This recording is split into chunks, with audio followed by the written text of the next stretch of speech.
The federal government is sending more money to Texas schools. Local school districts are hoping to use it to help students who fell behind during the pandemic. Eyewitness News reporter Alyssa Tejas explains how.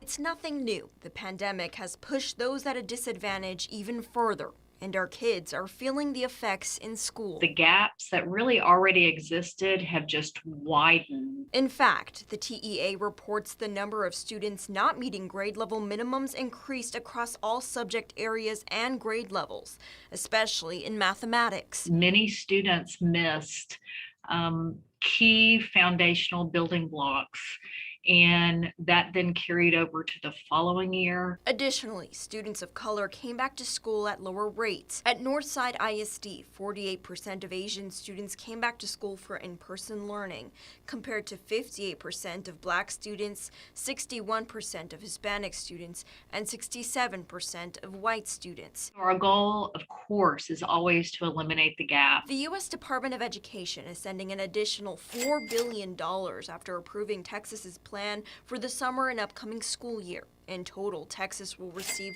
$12.4 billion from the American Rescue Plan. Northside ISD had to submit their own plan on how these funds would be used and will receive more than $172 million. 60% of the funds that are directed specifically to learning loss. The funds will be used for instructional materials and hiring more tutors and staff. On top of that, the money will also be going toward mental health resources, all part of an effort to close the academic achievement gap.